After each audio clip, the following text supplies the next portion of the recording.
बारिश रुकने का नाम नहीं ले रही थी। कीचड़ भरी सड़क के किनारे आरव के सामने उसका सबसे करीबी साथी एको बेजान पड़ा था। आरव बस खड़ा था। उसकी आंखों में ना कोई आंसू थे, ना कोई चीख, बस खामोशी थी और एक अजीब सा सूनापन। उस उम्र में जहां बच्चे खिलौनों से बोर हो जाते हैं, आरव मौत को देखने का आदी हो चुका था। लोग कहते हैं जिनसे हम सबसे ज्यादा जुड़ते हैं वही सबसे ज्यादा चुपचाप हमें तोड़कर चले जाते हैं। लेकिन आरव की खामोशी उस दिन की नहीं थी। यह खामोशी बरसों से उसके अंदर जमी हुई थी। एको का जाना कोई पहली चोट नहीं थी। पहली बार कुछ टूटा था तब वो सिर्फ 7 साल का था। कुछ भी अचानक नहीं होता। आरव का टूटना, उसकी चुप्पी, उसकी खामोशी, ये सब एक दिन में नहीं बना। वो बचपन में बहुत रोता था, छोटी छोटी बातों पर, दर्द पर, डर पर, अकेलेपन पर। लेकिन हर बार जवाब वही मिला। मां ने नजरें फेर ली और पिता ने कहा, लड़के रोते नहीं। धीरे धीरे आरव ने समझ लिया कि रोने से कुछ नहीं बदलता। वो हर बार चाहता था कि कोई उसे गले लगाए, कोई पूछे कि क्या हुआ, लेकिन ऐसा कोई नहीं था। 7 साल की उम्र में ही उसके आंसू थम गए थे। उस दिन उसके अंदर कुछ टूट गया और उसने खुद से एक फैसला कर लिया। अब चाहे कुछ भी हो, वो कभी नहीं रोएगा, क्योंकि उसे समझ आ गया था इस दुनिया को कोई फर्क नहीं पड़ता कि तुम टूट रहे हो या नहीं। हर तूफान से पहले एक शांत शाम होती है। आरव की जिंदगी में भी वो शाम थी। उसकी छोटी बहन, वो उससे 2 साल छोटी थी, पर उसके अंदर एक अलग सी रोशनी थी। वो आरव की हर खामोशी को समझ जाती थी। जब भी आरव उदास होता, वो उसके पास आकर बिना कुछ कहे बस हाथ पकड़ लेती। उसके साथ रहते हुए आरव हंसना सीख गया था।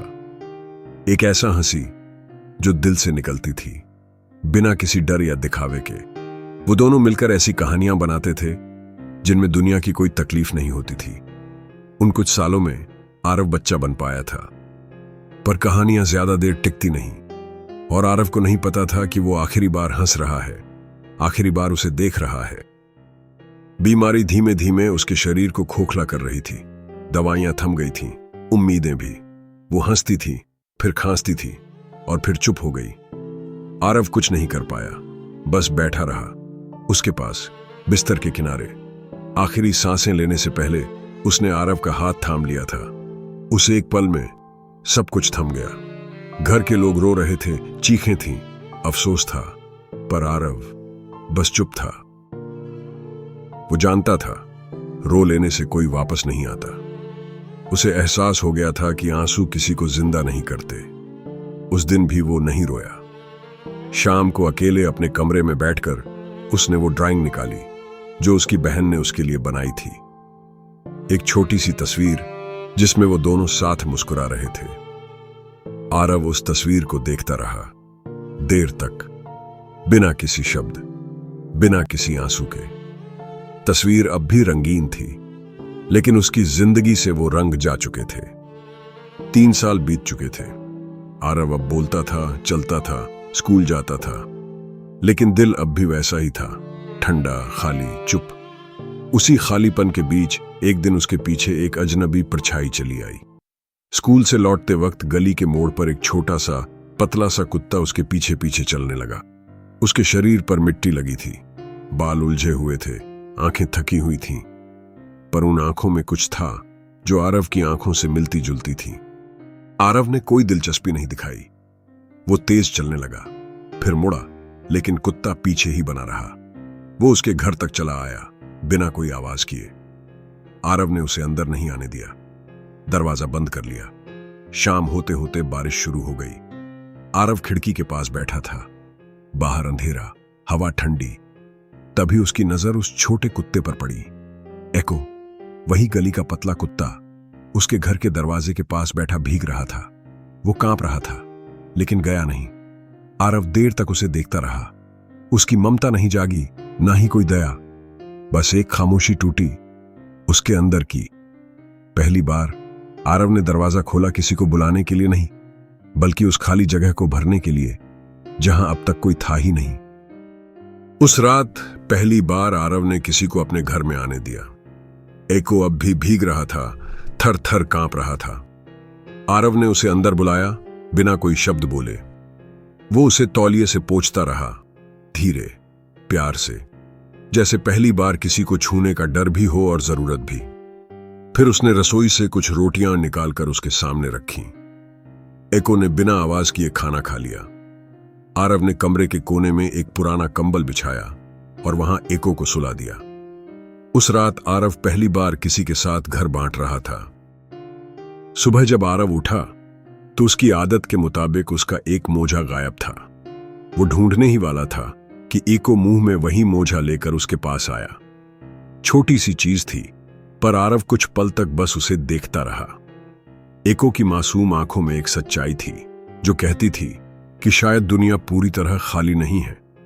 शायद किसी ने उसे पहली बार बिना किसी शर्त के अपनाया था, और शायद पहली बार आरव को यह एहसास हुआ कि उम्मीद अब भी कहीं बची है। एको अब रोज उसके साथ था, घर में, बाहर, खामोशी में। पर एक दूरी अब भी थी। आरव उसे देखता था, समझता था, लेकिन छूता नहीं था। न डर था कि एको काटेगा, डर था कि अगर छू लिया तो जुड़ जाएगा, और आरव जानता था जुड़ना मतलब खोने का रास्ता चुनना। वो पहले भी जुड़ा था और फिर सब कुछ खो दिया था। पर उस दिन सब बदल गया। एको उसके पास आया, दुम हिलाते हुए उसकी मासूम आंखें आरव को देख रही थीं।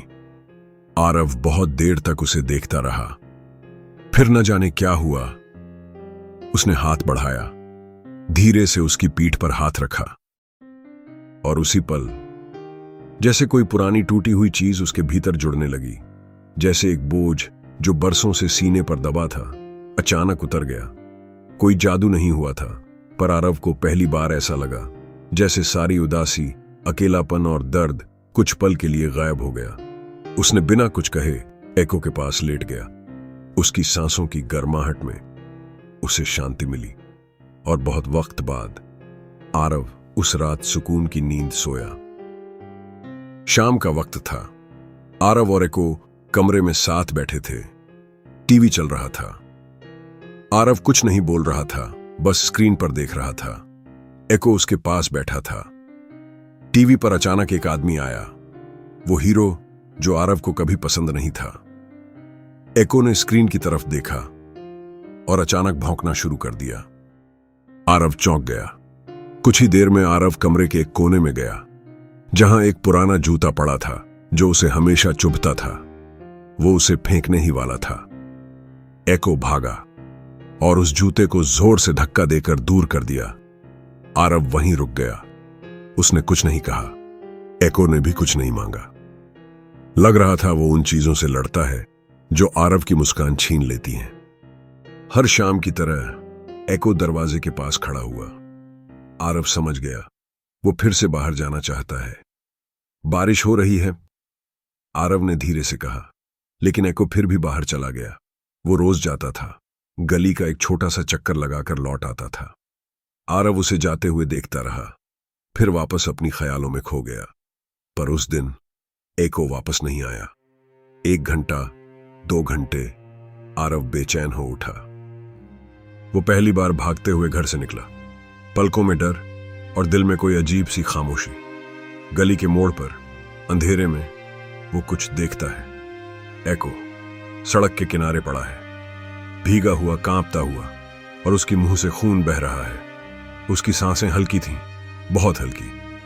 आरव दौड़कर उसके पास बैठता है। एको, उठो, चलो घर चलते हैं। लेकिन एको की आंखें थकी हुई थीं। उसने आरव को देखा, बस देखा, जैसे कह रहा हो, मैंने कोशिश की। एको बीमार था। काफी दिनों से उसकी सांसें तेज चलती थीं।